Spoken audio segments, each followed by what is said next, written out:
Surah Al-Qamar, the 54th chapter of the Quran, focuses on the approaching day of judgment and the consequences of rejecting divine warnings.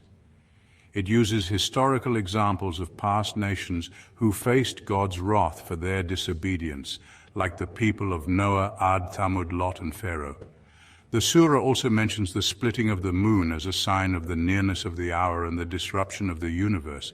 It emphasizes that Allah's judgment is inevitable and that the righteous will be rewarded while the wicked will face punishment. So let's begin. I seek refuge in Allah from the rejected Satan. In the name of Allah, the most merciful, the most compassionate. The hour of resurrection drew near and the moon split asunder. Regardless of any signs these people see, they turn away and say, "This is an ongoing sorcery." They also gave the lie to the splitting asunder of the moon and only followed their desires. Yet everything is destined to reach an end. Surely there came to them narratives of the ancient nations that should suffice to deter them from transgression, narratives that are full of consummate wisdom. But warnings do not avail them. So turn away from them, O Prophet. On the day when a caller shall call them to a thing most terrible, with downcast eyes they shall go forth from their graves, as though they were scattered locusts. They shall be hurrying forth towards the caller, and the unbelievers who had once denied this day will say, "This is a woeful day." Before them Noah's people also gave the lie to his message. They rejected our servant as a liar, saying, "He is a madman," and he was rebuffed. Then he called upon his Lord, "Verily I am vanquished, so come you to my aid." Thereupon we opened the gates of the sky for water to pour down, and we made the earth burst forth with springs, and all this water converged to fulfill that which had been decreed. And we bore Noah on the vessel built of planks and nails, which sailed on under our supervision, a reward for him who had been shown ingratitude. And we left the ark as a sign. Is there then any who will take heed? So how awesome were my chastisement and my warnings? We have made this Quran easy as a reminder. Is there then any who will take heed? Ad also gave the lie to Hud.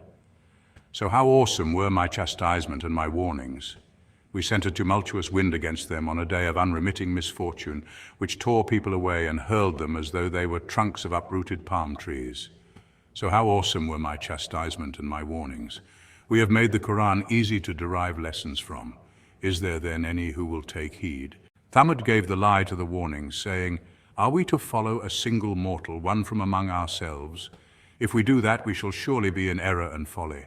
Was there none but he to whom the reminder could be vouchsafed, excluding all others? Nay, he is an insolent liar." We told our messenger, "Tomorrow they shall know who is the insolent liar.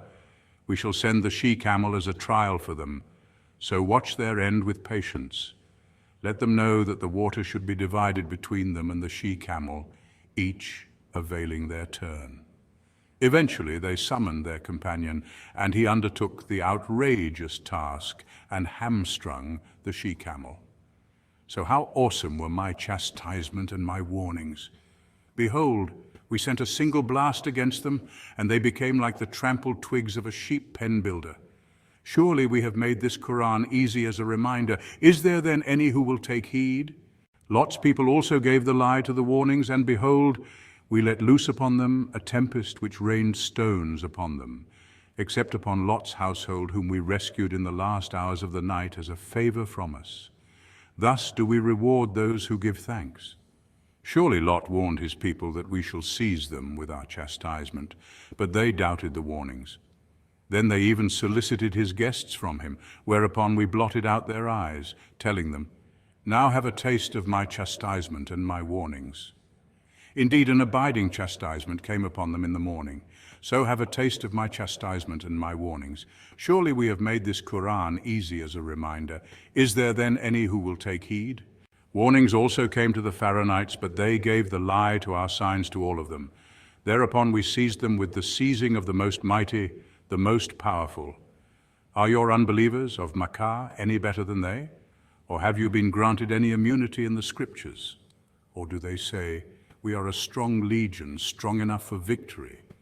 Soon shall this legion be routed and shall turn their backs and flee. Nay, The hour of doom is their appointed time, and the hour shall be more calamitous and bitter. The evildoers are victims of error and madness. There shall come a day when they will be dragged on their faces into the fire and will be told, "Now taste the flame of hell." We have created everything in a determined measure. Our command consists of only one word, which is carried out in the twinkling of an eye. We did indeed destroy many like you. Is there then any who will heed? All their deeds are recorded in the scrolls. Everything large or small is duly inscribed. Surely those who shun disobedience will dwell amidst gardens and running streams, where they will be honorably seated in the presence of a king, mighty in power.